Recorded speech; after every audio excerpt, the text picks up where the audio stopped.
오늘의 말씀은 다니엘 3장 19절부터 30절까지 말씀입니다. 느부갓네살이 분이 가득하여 사드락과 메삭과 아벳느고를 향하여 얼굴빛을 바꾸고 명령하여 이르되 그 풀무불을 뜨겁게 하기를 평소보다 7배나 뜨겁게 하라 하고 군대 중 용사 몇 사람에게 명령하여 사드락과 메삭과 아벳느고를 결박하여 극렬히 타는 풀무불 가운데에 던지라 하니라. 그러자 그 사람들을 겉옷과 속옷과 모자와 다른 옷을 입은 채 결박하여 맹렬히 타는 풀무불 가운데에 던졌더라. 왕의 명령이 엄하고 풀무불이 심히 뜨거우므로 불꽃이 사드락과 메삭과 아벳느고를 붙든 사람을 태워 죽였고 이 세 사람 사드락과 메삭과 아벳느고는 결박된 채 맹렬히 타는 풀무불 가운데에 떨어졌더라. 그때에 느부갓네살 왕이 놀라 급히 일어나서 모사들에게 물어 이르되 우리가 결박하여 불 가운데에 던진 자는 세 사람이 아니었느냐 하니 그들이 왕에게 대답하여 이르되 왕이여 옳소이다 하더라. 왕이 또 말하여 이르되 내가 보니 결박되지 아니한 네 사람이 불 가운데로 다니는데 상하지도 아니하였고 그 넷째의 모양은 신들의 아들과 같도다 하고 느부갓네살이 맹렬히 타는 풀무불 아귀 가까이 가서 불러 이르되 지극히 높으신 하나님의 종 사드락 메삭 아벳느고야 나와서 이리로 오라 하매 사드락과 메삭과 아벳느고가 불 가운데에서 나온지라. 총독과 지사와 행정관과 왕의 모사들이 모여 이 사람들을 본즉 불이 능히 그들의 몸을 해하지 못하였고 머리털도 그을리지 아니하였고 겉옷빛도 변하지 아니하였고 불탄 냄새도 없었더라. 느부갓네살이 말하여 이르되 사드락과 메삭과 아벳느고의 하나님을 찬송할지로다. 그가 그의 천사를 보내사 자기를 의뢰하고 그들의 몸을 바쳐 왕의 명령을 거역하고 그 하나님 밖에는 다른 신을 섬기지 아니하며 그에게 절하지 아니한 종들을 구원하셨도다. 그러므로 내가 이제 조서를 내리노니 각 백성과 각 나라와 각 언어를 말하는 자가 모두 사드락과 메삭과 아벳느고의 하나님께 경솔히 말하거든 그 몸을 쪼개고 그 집을 거름토로 삼을지니 이는 이같이 사람을 구원할 다른 신이 없음이니라 하더라. 왕이 드디어 사드락과 메삭과 아벳느고를 바벨론 지방에서 더욱 높이니라. 느부갓네살 왕은 자신이 만든 금신상에 절하기를 거부한 다니엘의 그 세 친구들에게 한 번 더 기회를 줬습니다. 아마 그렇게 대제국, 당대의 가장 강한 나라의 최고 통치권자가 자기의 말을, 자기의 명령을 좀 이렇게 거두고 다시 한번 기회를 준다는 것은 웬만해서는 생각해 볼 수 없는 일이죠. 자존심도 상할 수 있고 자기의 왕령의 엄중함을 좀 이렇게 꺾은 것이기 때문에 좀 뭔가 이 권위에 대한 그런 어떤 도전으로 여길 수도 있는 그러한 부분입니다만 그런데 그럼에도 불구하고 느부갓네살 왕이 한 번 더 기회를 줬다는 것은 다니엘과 그 세 친구들에 대해서 좋은 감정 또 그들을 어떻게 하면 그 훌륭하고 뛰어나고 아주 실력 있는 자들을 내 사람으로 좀 만들어 보고자 하는 그런 면이 있었을 수 있을 겁니다. 그러니까 이 사람들을 죽이면 자기의 위험은 더 설 수 있지만 자기에게 좀 손해라고 생각했겠죠. 워낙 뛰어난 사람들이고 예전부터 그들의 탁월함을 지켜왔으니까요. 그래서 한 번 더 기회를 줍니다. 제발 그들이 그 고집을 꺾고 왕의 명령에 왕의 권위에 순종해서 자신이 만든 그 금신상에 절하기를 간절히 원한 거죠. 그런데 끝끝내 이들이 하나님께서 우리를 그 풀무불에서 건져내지 않으신다 할지라도 나는 하나님을 섬기는 자의 의무, 곧 하나님만 섬기는 나의 신앙의 이 정절을 지키겠다 라고 그들이 뜻을 분명히 하고 느부갓네살 왕의 회유를 거절했을 때 어떻게 됩니까? 얼굴색이 바뀌고 이전보다 더 극렬한 분노를 표현하면서 풀무불을 평소보다 7배나 더 뜨겁게 해라. 여기서 여러분 7이라는 수가 완전수라는 걸 우리가 알죠? 그러니까 이 풀무불을 그 당대의 기술을 총동원해서 할 수 있는 한 가장 뜨겁게 만들어라. 이렇게 하면서 그 분노를 발하는 모습을 보게 됩니다. 자, 이러한 느부갓네살의 모습에서 우리는 세상의 모습, 사탄의 모습, 하나님을 대적하는 자들의 모습을 발견하게 됩니다. 자, 세상은 처음에는 그리스도인들에게 친절하게 대하고 온화한 말로 유혹합니다. 무엇을 위해서? 하나님으로부터 그 사람을 빼앗아서 자기의 소유로 만들려고. 그러니까 처음부터 막 윽박 지르고 또 막 핍박하고 괴롭히고 그러면 이미지가 나빠지잖아요. 그러니까 이 사탄이 영향을 미치는 그 세상에 속한 자들은 그리스도인들을 미혹하는데 부드러운 말로, 친절한 말로, 온화하게 그렇게 접근한다는 거죠. 그러나 그 목적은 아주 추악합니다. 하나님의 소유된 자들을 빼앗아서 자기 소유로 만들고자 한다. 그런데 그 사람이 그 유혹을, 그 시험을 거절하고 하나님만 섬길 것을 분명히 하면 안색이 180도로 달라진 느부갓네살 왕처럼, 그리고 이전보다 더욱더 7배나 더한 분노를 쏟아내는 것처럼 태도가 달라지는 거죠. 그래서 이제는 어떻게 합니까? 친절하고 또 그런 좋은 말로 회유하는 것이 아니라 핍박을 가하는 거죠. 박해를 합니다. 우리는 기독교 역사상 그런 경우들을 너무나 많이 봤죠. 신앙을 버리면 잘 대해주겠다. 하나님만 섬긴다는 그 믿음을 버리고 나를 따르면 혹은 나를 섬기면 온갖 좋은 것으로 풍성히 베풀어 주겠다. 이렇게 회유하지만 끝까지 믿음을 지키면 그 본색을 드러내는 거죠. 핍박과 고난과 환난으로 빠뜨린다는 것입니다. 그렇기 때문에 그리스도인이 이 세상을 살면서 하나님을 섬기면서 동시에 지금의 이 위기는 좀 넘기고 봐야지 하는 마음으로 대충 세상의 유혹에, 사탄의 시험에 대충 타협하며 살아가면, 그러면 세상은 살기가 그렇게 어려운 것은 아니겠죠. 그런데 그리스도인이 세상과 타협하지 않고 하나님의 뜻대로 살며 하나님만 섬기며 살며 하나님께서 명하신 그 사명을 충성되이 이루며 살기 시작하면 세상은 결코 녹록한 곳이 아닙니다. 아니, 그 이전에 경험하지 못했던 핍박과 고난과 환난을 경험할 수밖에 없는 그런 상황에 처하는 거죠.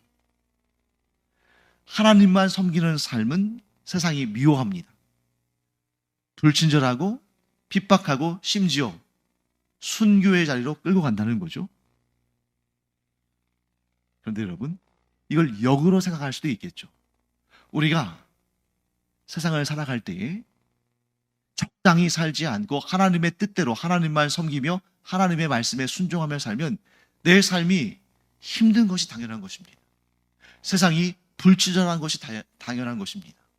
세상이 미워하고 핍박하는 것이 당연하다는 거죠.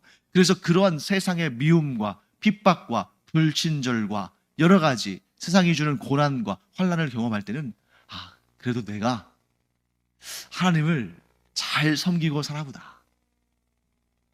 내가 적당히 세상과 타협하고 내가 적당히 신앙생활 하는 것 같으면서 또 세상에 속한 그런 삶을 살면 분명히 세상이 나에게 계속해서 하나님으로부터 나를 완전히 떼어놓으려고 이렇게 회유하고 친절을 베풀고 또 적당히 누릴 수 있는 것들을 우리에게 즐거운 그러한 것들로 공급하고 이렇게 할 텐데, 하나님을 온전히 섬기는 자가 세상에 미움을 받는 것은 당연한 것이다 하는 그런 생각을 우리가 가질 수 있는 거죠. 그럼에도 불구하고 우리의 이 세상에서의 삶이 처절하고 비참하고 고통스러운 것만은 아닙니다. 이 세 친구들이 그랬던 것처럼 일단 그 7배나 7배나 뜨겁게 달궈진 풀무불, 곧 그 용광로에 던져지긴 했어요. 그런데 하나님의 놀라운 능력은 때로는 그 풀무불에 던져지지 않도록 막아주기도 하시지만, 그 풀무불에 던져진 다음에 그 뜨거운 불 속에서 구원해 주시기도 하신다는 겁니다. 이게 하나님의 다양한 방식이 우리에게 적용되는 그런 모습이죠. 우리 생각에는 내가 하나님을 믿으면 모든 환난과 고난과 문제와 핍박과 괴로움으로부터 내가 면제될 것 같지만 그렇지 않을 때가 많다는 것을 이 본문을 통해서 보게 됩니다.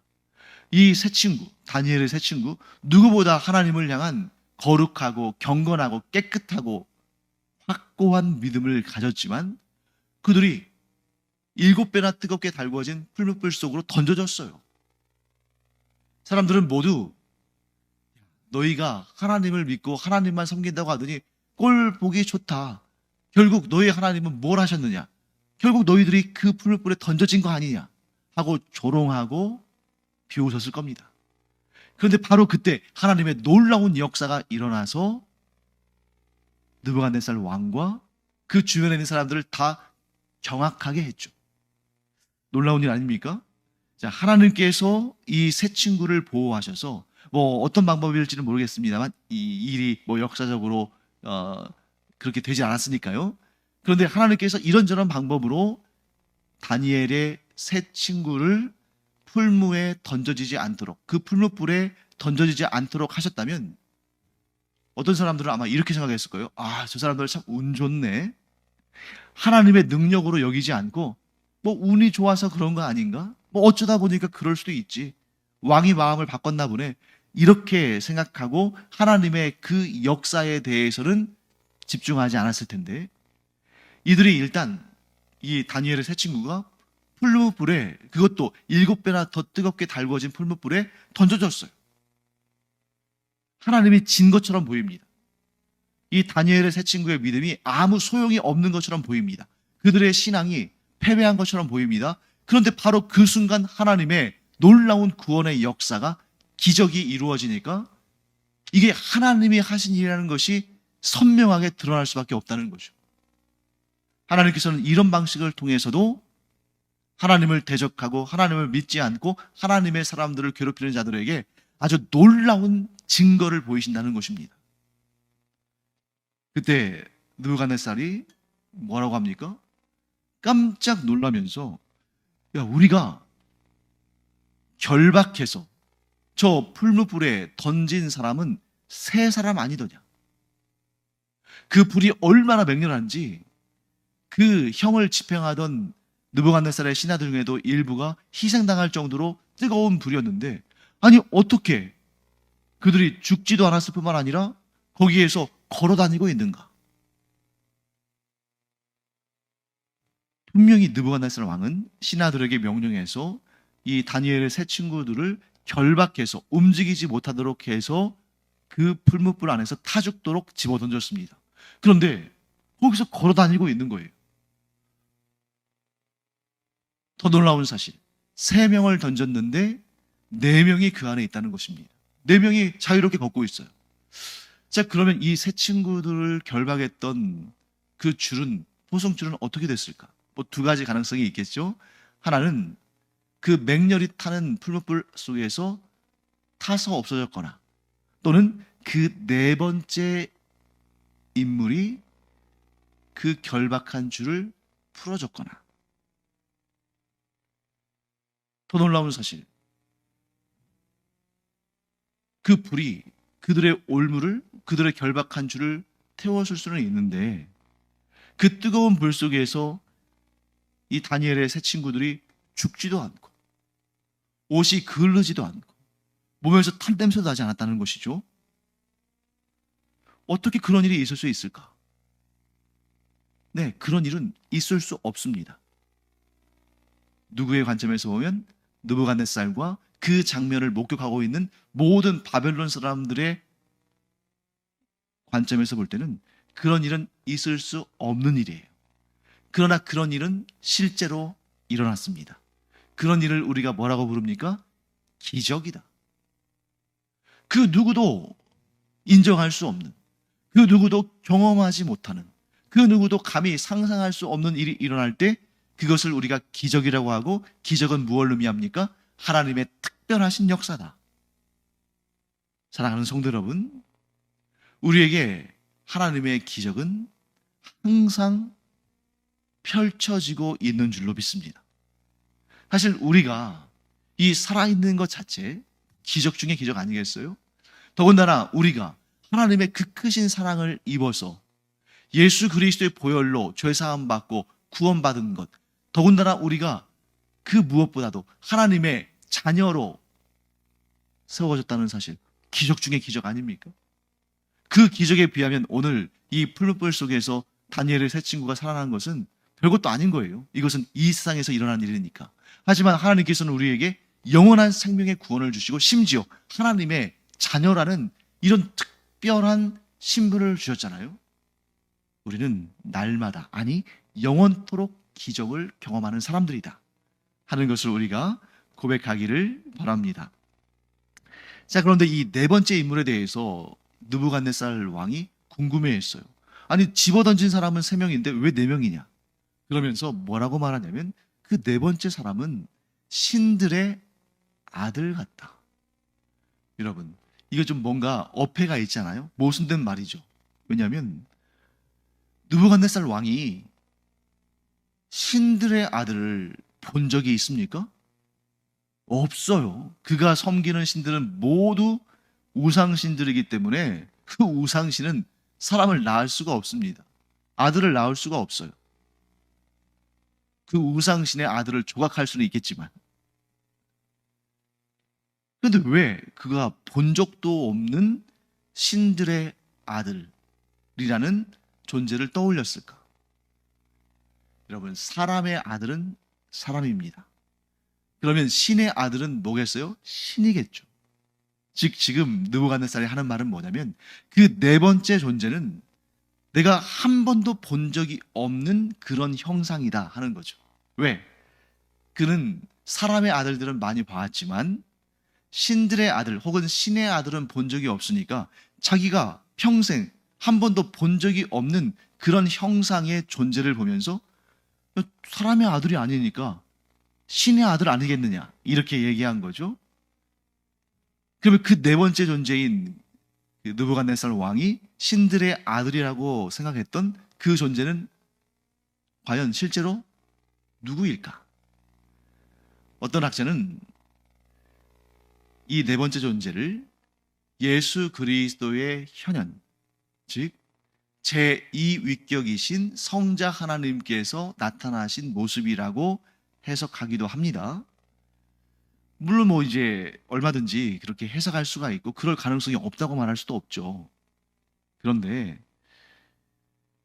지금 이 사건은 성자 하나님께서 이 땅에 현신하셔서 이루실 만한 그러한 사이즈의, 그러한 레벨의, 그러한 이 퀄리티의 일은 아닌 것 같아요.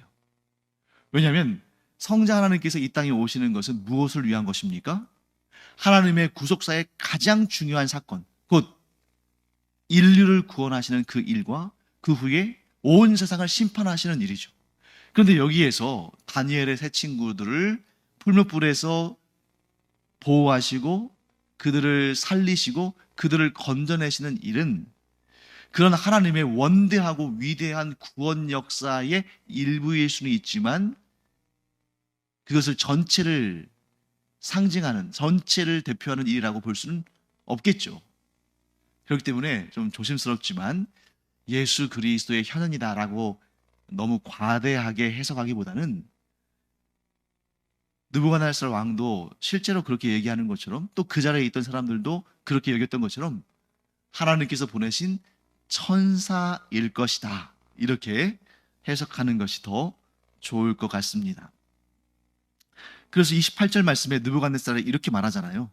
느부갓네살이 말하여 이르되 사드락과 메삭과 아벳느고의 하나님을 찬송할지로다. 그가 그의 천사를 보내사 자기를 의뢰하고 그들의 몸을 바쳐 왕의 명령을 거역하고 그 하나님 밖에는 다른 신을 섬기지 아니하며 그에게 절하지 아니한 종들을 구원하셨도다. 이 느부갓네살 왕이 제대로 본 것 같습니다. 이런 놀라운 역사를 자기의 두 눈으로 똑똑히 지켜본 느부갓네살은 이번에도 하나님을 찬양합니다. 다니엘이 자기의 그 꿈을 해석해 주었을 때에 하나님을 찬양했던 것처럼 이번에도 하나님을 찬양해요. 그리고 나서 몇 가지 조치를 취합니다. 29절과 30절 말씀을 제가 읽어보겠습니다. 그러므로 내가 이제 조서를 내리노니 각 백성과 각 나라와 각 언어를 말하는 자가 모두 사드락과 메삭과 아벳느고의 하나님께 경솔히 말하거든 그 몸을 쪼개고 그 집을 거름토로 삼을지니 이는 이같이 사람을 구원할 다른 신이 없음이니라 하더라. 왕이 드디어 사드락과 메삭과 아벳느고를 바벨론 지방에서 더욱 높이니라. 느부갓네살 왕이 하나님의 놀라우신 능력, 곧 그 기적을 직접 목격한 다음에 몇 가지 조치를 취하죠. 첫째, 제국 내, 즉 바벨론 지역 안에, 즉 느부갓네살 왕의 통치 아래 있는 모든 사람들, 바벨론 원 국민뿐만 아니라 각 언어를 사용하는 식민지 나라와 민족 전체 모두를 대상으로 어떤 명령을 내리냐면 하나님에 대해서 경솔히 말하지 말라. 10계명의 세 번째 계명, 여호와의 이름을 망령되이 일컫지 말라. 그 말씀과 비슷하지 않습니까? 하나님만이 이렇게 사람을 구원하실 수 있는 유일한 신이니까 너희가 나라와 민족을 막론하고 누구든지 하나님께 대하여 경솔한 말을 감히 하지 말라. 이렇게 명령한 것입니다. 두 번째, 사드락과 메삭과 아벳느고를 바벨론 지방에서 더욱 높여줬습니다. 우리식으로 따진다면 아마 이랬을 것 같아요. 시장급이었던 이들을 도지사급으로 올려주는 그러한 아주 특단의 이 승진을 발표했다. 이렇게 볼 수 있는 거죠. 참 얼마나 좋은 일입니까? 너무 감사하죠. 느부갓네살 왕이 하나님의 이름이 망령되이 일컬어지지 못하도록, 하나님에 대해서 경솔히 말하지 못하도록 아주 심각한 그러한 경고를 했죠. 그것을 어길 때에는 죽임을 당하고 그의 집안이 멸망을 당한다. 이렇게 말할 정도로 아주 심각한 조건을 달아서 했기 때문에 아무도 이 명령을 거절할 수가 없었을 겁니다. 그리고 이제 사드락과 메삭과 아벳느고, 곧 하나님을 향한 충성된 신앙을 지킨 자들을 높여줬어요. 그런데 문제는 뭐냐면 어제도 제가 설명드렸습니다만 느부갓네살 왕의 이런 경험, 곧 하나님께서 행하신 놀라운 일들을 이렇게 경험하면서 하나님을 찬송하고 하나님을 높이기를 하지만 진정한 신앙에 이르지 못했다는 거죠. 왜 그랬을까? 그의 다신론의 신앙 형태가 변하지 않았기 때문이에요. 즉 느부갓네살 왕이 하나님을 인정하고 하나님을 찬양하고 하나님을 나름대로는 믿는다고 한 겁니다. 그런데 그의 그 다신론적인 세계관에서는 신들을 여러 섬길 수가 있는 거예요. 물론 최상의 그 느부갓네살의 최상의 결정은 이것이었을 겁니다. 내가 수많은 신들을 섬기지만 그들 중에 이스라엘의 여호와 하나님이 으뜸이시다. 그런데 하나님은 그런 신앙을 기뻐하지 않으시고 원치 않으셔요. 왜? 하나님을 으뜸으로 여겨주기는 하지만 하나님을 우상들의 그룹에 포함시켜 버린 거잖아요. 분명 느부갓네살은 자기가 하나님을 섬긴다고 생각했겠지만 하나님은 느부갓네살을 보시면서 너는 나를 섬기지 않는다 라고 말씀하셨을 것입니다. 왜? 하나님을 섬긴다는 것은 오직 하나님만을 섬긴다는 거예요. 무엇으로? 신으로. 느부갓네살은 하나님이 자기가 섬기는 모든 신들 가운데 가장 강력하다, 가장 능력이 있다, 가장 위대하다 라고 고백했을지는 모르지만 하나님의 유일하심에 대한 고백은 하지 않은 거죠. 이것은 하나님께서 기뻐하시는 신앙이 아닙니다. 오늘날 이 세상에서 많은 사람들이 하나님도 섬기고 부처도 섬기고 알라도 섬기고 또 귀신도 섬기고 조상신도 섬기고 많이 섬기면 좋을 것 같죠? 아닙니다. 그것은 하나님을 온전히 섬기는 것이 아니다. 제대로 된 신앙이 아니다. 느부갓네살이 이 제대로 된 신앙을 갖지 못한 이유, 저는 이렇게 생각합니다. 느부갓네살은 사실 여러 신들을 섬기지만 그 신들을 섬기는 목적이 자기 자신을 높이기 위한 거예요. 이 신의 도움을 받아서 내가 이 절대 권력자의 지위를 유지하고 또 이렇게 능력 있는 하나님이라는 신을 내가 섬김으로 말미암아 나의 유익을 더 크게 하고, 사랑하는 성도 여러분, 진정한 신앙은 하나님을 이용하는 신앙이어서는 안 됩니다. 오늘날 너무나 많은 사람들이 자기도 모르게 어떤 유혹을 받냐면 하나님을 나의 도우미로 여기는, 물론 하나님은 나의 도우미십니다. 그런데 전제가 뭐냐면 하나님의 존재가 나를 돕기 위한 존재로 그렇게 나도 모르게 그런 생각을 한다는 거예요. 자, 그런 생각이 어떻게 점점 자라게 됩니까? 내가 내 삶의 주인이고 하나님은 나를 돕기 위해 존재하시는 거예요. 결국 궁극적으로 높임을 받는 존재는 나가 되는, 느부갓네살이 그렇다는 거죠. 자기의 이 바벨론 왕으로서의 그 절대적인 왕권을 갖는데 이런 신들의 도움이 필요하다. 거기에다가 하나님의 도움까지 있으면 더 좋겠다. 결국 그의 신앙은 하나님을 섬기는 신앙이 아니라 하나님을 이용하는 신앙. 오늘날 내가 내 삶을 너무 사랑하고 나를 너무 높이고 내가 최고가 되고 나를 자랑하고자 하는 그런 마음에 하나님을 섬기는 신앙생활이 아니라 하나님을 이용하는 신앙생활을 하고 있지는 않은지, 나의 기도가, 나의 예배가 다른 걸 다 제외하고 오직 하나님을 바라며 하나님의 나라와 그 일을 바라며 하나님의 영광을 찬양하며 하나님께서 나를 들어서 하나님의 영광을 위해 사용하시기를 바라며 원하는 그런 기도가 아니라 무엇을 먹을까? 무엇을 입을까? 더 좋은 것을 누리고 가장 높은 자리에 올라가는데 하나님 좀 도와주시죠. 하나님의 도움 필요합니다. 하나님이 도우셔야 제가 높은 곳에 올라갈 수 있고 가장 좋은 것들을 누릴 수 있습니다.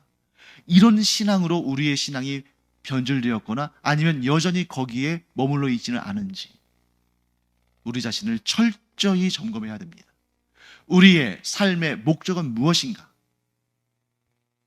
내 삶이 최고가 되는 것, 내가 가장 높은 자리에 올라가는 것, 내가 사람들에게 칭송을 받고 내 삶이 다른 사람들 보기에 가장 좋아 보이는 그런 삶을 사는 것 아닙니다. 내가 삶의 안정을 누리고 마음의 평안을 누리고 많은 물질들을 누리며 내가 하고 싶은 일을 마음껏 하며 거기에는 또 교회를 돕고 또 많은 불쌍한 사람들도 돕는 그런 일도 포함되어 있지만 여전히 내가 그 일을 하기를 원하는 것, 내가 포커스를 받고 내가 하이라이트가 되는 것, 그거 하나님께서 기뻐하시는 올바른 신앙이 아닙니다.